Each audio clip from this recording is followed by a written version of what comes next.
Alita, can I turn this without breaking it? Can I? Yeah, I mean. See, I need to scoot this over.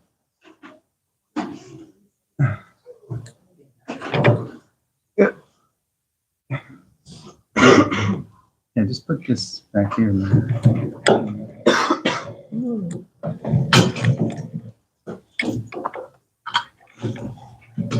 Sorry. That's all right. Oh, good. Good? Yeah. I didn't do it. I'll let you break it.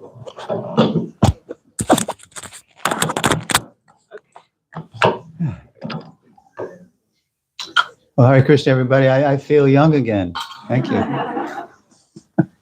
Although I could probably be your great grandfather or something. Anyway, well, this is the solstice, and the winter solstice. Solstice, sun standing still. It's Latin for sun standing still. So I thought it'd be fun to because people ask us, do you guys observe, Thanksgiving, Christmas, New Year's? Yeah, we do, but we do it in our own kind of special way. So I call this the winter solstice through Krishna's eyes. All right, I have a little script here. Okay. So the solstice marks the darkest night. If you look on your phone or wherever you get your weather, like AccuWeather, it said sunrise, sunset. It's in Tucson down to 10 hours and 2 minutes. So we still get a pretty good amount of sun. But unless you go to Mount Lemmon, of course, even if you go to Mount Lemmon, there isn't any snow because there hasn't been any precipitation. So the solstice marks the darkest night. This is the longest night of the year, but also the moment when the sun begins its slow return north. That's the good news, right? Spiritually, this is a reminder that light always returns, even after periods of darkness. So you can take this literally, metaphorically, the dark night of the soul, you've heard of that. Okay.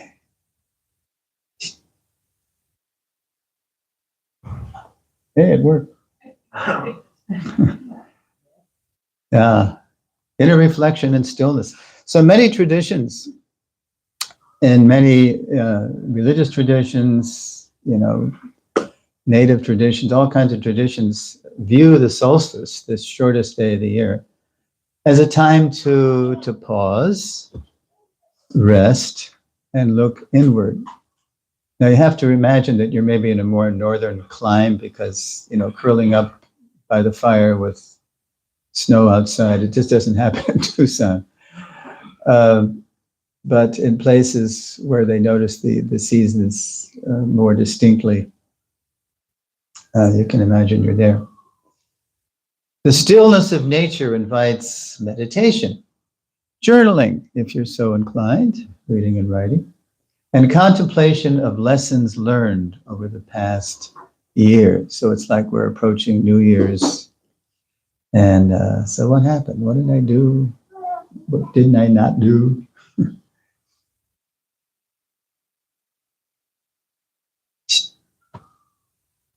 You gotta look. Oh, Stonehenge in England. The solstice marks the longest night, followed by the gradual return of the sun. In the Gita, we read about the sun traveling in the north, sun traveling in the south. Uttarayanam, Dakshinayanam. Spiritually, our darkest hours can, if we're lucky or smart, can foreshadow the dawn of divine illumination. The darkest hour is just before the dawn. It's an old refrain.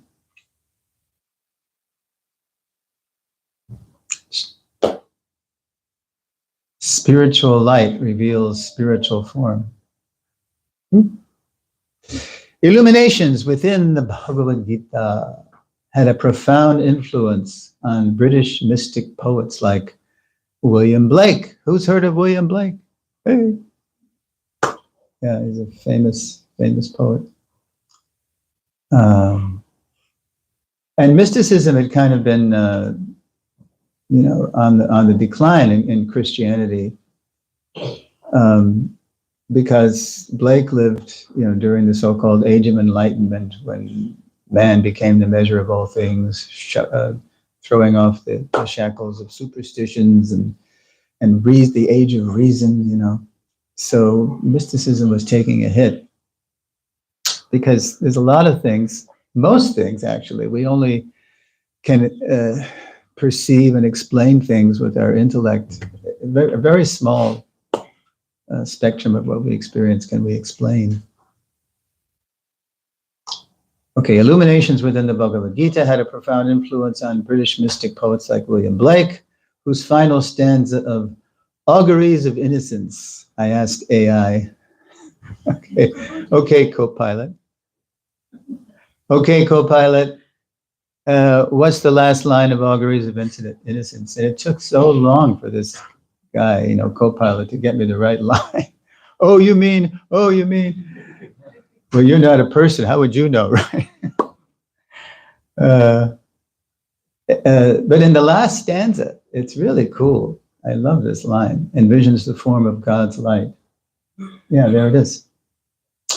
Blake's intimations of God's form within divine light are confirmed in the Sri Isopanishad. Blake was reading the Gita. He actually was, he was reading British translations, not in Parampara, but enough of the Gita's wisdom was coming through that it really amazed him. And of course, we know from the Gita that light is there, but also there's a form that's there too.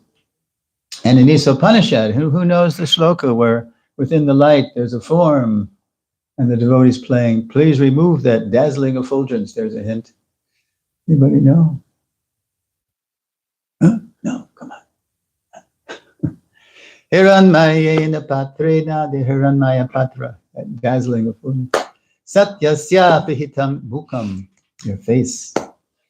Tatvam pushana pavranu satya dharmaya drishtaye. O Lord, sustainer of all that lives, your real face is covered by your dazzling effulgence.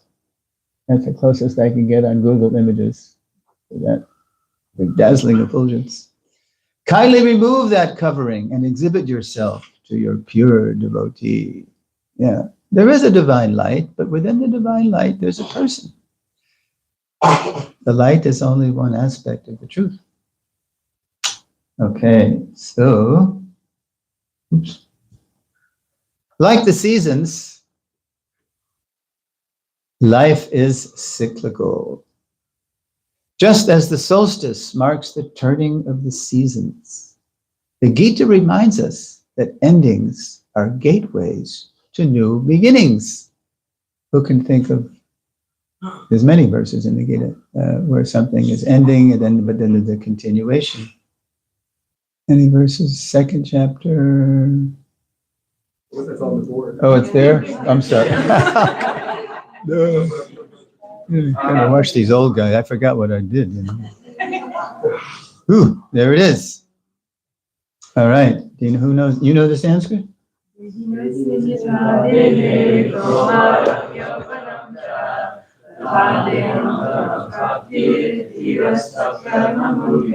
Very good. Yes. And you want to read? I'm going to read that. As the embodied soul continuously passes in this body from boyhood to youth to old age, The soul similarly passes into another body at death. A sober person is not bewildered by such a change. Yeah. Now, if you want to really feel tiny, which is good, it's healthy, because we are tiny. I think it's in the Upanishads. Keshagra Shatabhaga. It's called, the soul is called 1/10,000th the tip of a hair. And even if you find an electron microscope that can measure something like that, it couldn't measure the soul, because the soul is not material. It's a spiritual spark. So on a cosmic level, the Gita also describes fabulously long cycles, such as the day of Brahma. Any verses there? Sahasra Yuga. Come on, you guys. I know you Kirtaniyas know all these verses, no? You go. Sahasra Yuga. Paryantam. But anyway, by human calculation, 1,000 ages, that means the cycle of the 4 yugas, like summer, fall, winter, spring. So Satya, Cheta, Kali, Dwapara, Kali. So 1,000 cycles, those 4 yugas, is the duration of what? Brahma's 1 day. Just 1 day. You want to feel small? It's like there's microbes or there's little insects that appear in our room, and then by the morning they're done, they're finished. That's the whole life cycle. Eating, sleeping, mating, and defending, and then poof, it's gone. So that's how we are, like, compared to Brahma. We're less like a little pinpoint in time and space. And then the next verse, at the beginning of Brahma's day, all living entities become manifest from the unmanifest state. So we're in our mother's womb. We're not manifest. We're the body's being built. The spiritual spark is eternal. And then finally we manifest. And then we're, here for a few years. And then if we die, with material desires, we got to repeat. We've been doing this forever, We need divine intervention. And thereafter, when the night falls, they are Brahma's 1 day, become manifest from the unmanifest state. And thereafter, when the night falls, they are merged into the unmanifest again. Again and again, when Brahma's day arrives, all living entities come into being. And with the arrival of Brahma's night, his night is the same length as his day. Oh boy. And during that night, there's called a partial devastation. And I think it's up to, I forget which loka, but Earth is submerged and the lower planets are submerged. So we're finished for as long as Brahma's night. And then the waters subside and then come out again. All living entities come into being. And with the arrival of Brahma's night, they are helplessly annihilated. So we might just wonder, after reading these verses from the Gita, is there anything beyond these cycles of creation and annihilation? Is this all, what's it all about here? Why? My God, this is so pointless, All right. Yeah. So as the sun dispels darkness, so Krishna dispels Arjuna's ignorance. As longer days gradually follow the solstice's long night. So Krishna's teachings to Arjuna and all of us gradually dissipate the darkness of our ignorance about the spiritual nature of life. Yeah, Arjuna had done practically all the talking in the first chapter because he really didn't want to fight. Just at the point of despair. And then, but all his reasons for not wanting to fight were based on what? The body. Yeah, we're not the body. We're the soul. Yeah, so Krishna had to gradually enlighten him about who we are and what life is about, what reality is.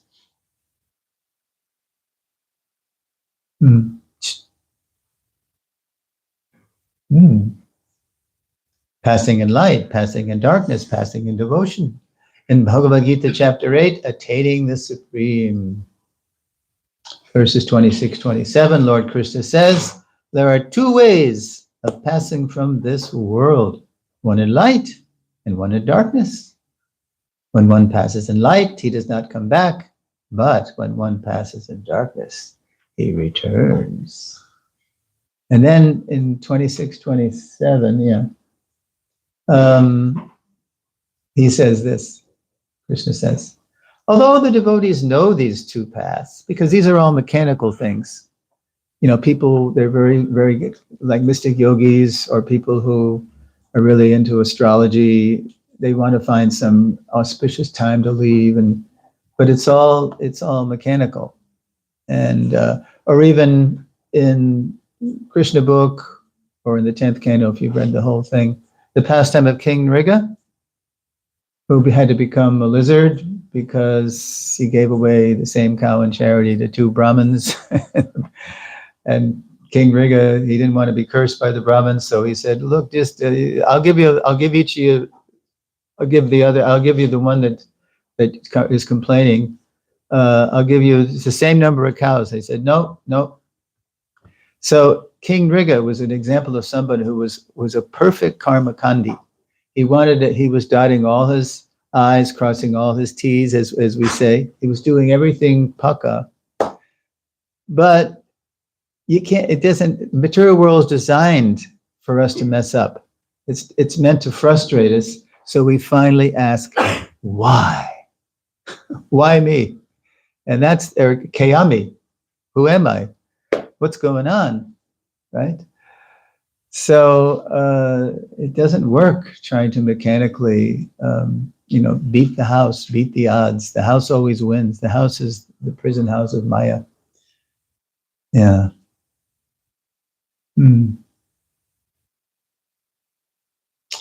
So then Krishna says, although the devotees know these two paths, they know about leaving in the light or leaving in the darkness.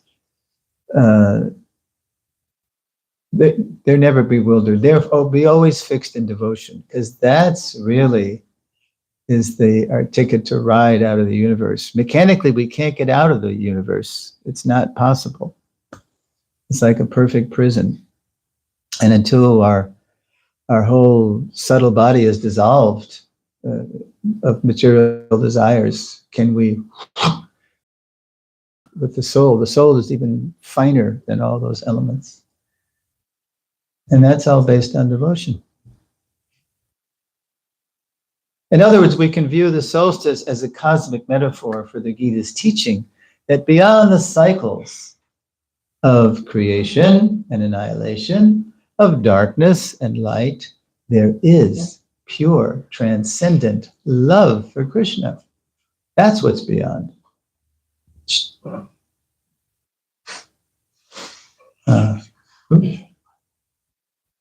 Yeah, it is cold. We should open the doors, maybe? It's pretty hot in here with everybody sweating from the kirtan. You want to open the door? There you go. Okay, thanks.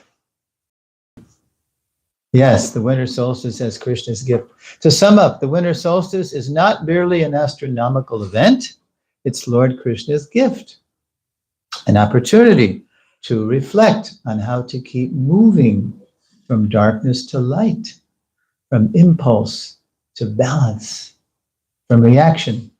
I'm just reacting, to reflection. Oh, let me think. What does this mean? In other words, from passion to goodness. And releasing ways of thinking, feeling, and willing that no longer help us surrender to our sweet, supreme personality of Godhead, Lord Sri Krishna. Yeah, it's the time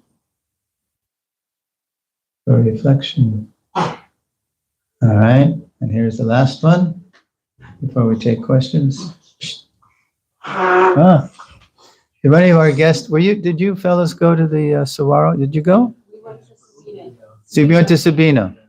Okay, you probably saw a few saguaros there, but if you went, next time you go to the Saguaro National Forest, it's very humbling. Did you ever walk in the Redwood Forest? you ever go there, Sequoia?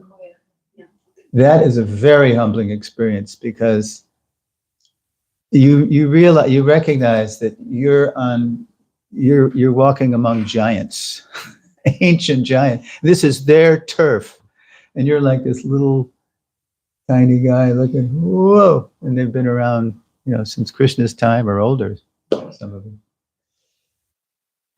Okay, yeah, so next time go to the saguaro. And the saguaro means like the giant cactus, you see, and they're sacred to the natives and also to the Chamber of Commerce because it brings in tourists. I mean, it's illegal to, chop down a saguaro. If you don't like a saguaro on your property, you better watch it because you got the Chamber of Commerce and the natives, they're going to get on your case. Yeah. Anyway, so I hope you appreciated this evening's presentation of the winter solstice as Krishna's invitation for reflection and renewal. And by the way, you might have thought that, it's the 21st, but we're approaching the New Year. And it's a little like our New Year's in terms of, reflecting, on New Year's Day, we're going to have a ceremony. We do it every year for invoking auspiciousness and praying that, any bad influences don't impede our devotional service. So on that note, do you have any questions, comments, or reflections on the winter solstice through Krishna's eyes? Manoram Prabhu. I'm wondering if you can comment on the Bhagavatam in the 5th canto. There's a whole description of the cycle of the cosmos, right, that we observe in the night sky. I believe the solstices mark the beginning of the night of the demigods and the beginning of the day of the demigods. 6 months and 6 months. Demigods night and day, basically. Like one of them is when the demigods wake up, and one of them is when they go to bed. It's like a giant cosmic clock, and to us it just appears as seasons. Yeah. Well, I can't speak scientifically to your question, but that's kind of typical of, we look up at things and we just try to. This is a Sanskrit phrase, Atmavan Manyate Jagat, which means Atmavan, from my point of view, my own Atma. Manyate, I think, Jagat. I think the whole world, the whole universe, Jagat is the way I see it. So we look up at the night sky, and what we're seeing is the light, they say, of stars. And the light that we're seeing came from those stars, billions of years ago, or millions anyway. But everything there's consciousness behind everything. That's the basic difference in worldviews of scientific materialism and Vedic philosophy. That behind all the stars and the planets, there is personalities that are governing everything. But if you have more of a scientific mind, can you say something more about that? The title of your presentation was Solstice through Krishna's eyes. Yes. And if we say through our Vedic perspective, our Quranic perspective, yes.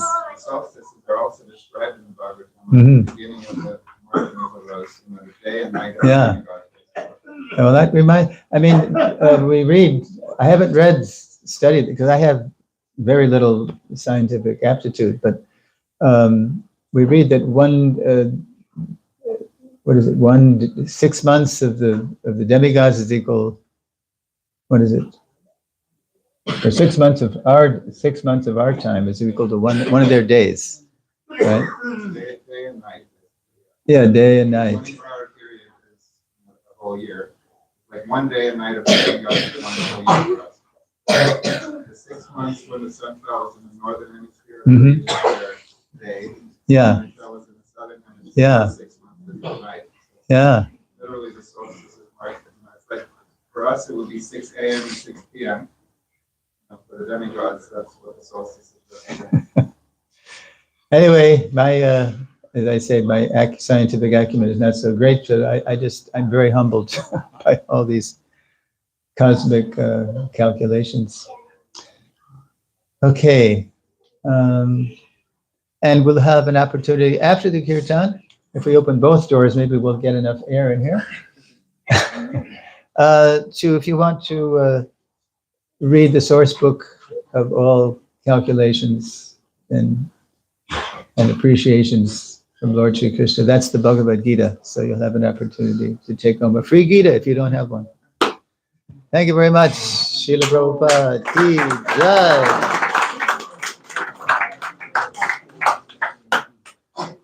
Thank you, Lavita. All right, do it smoothly.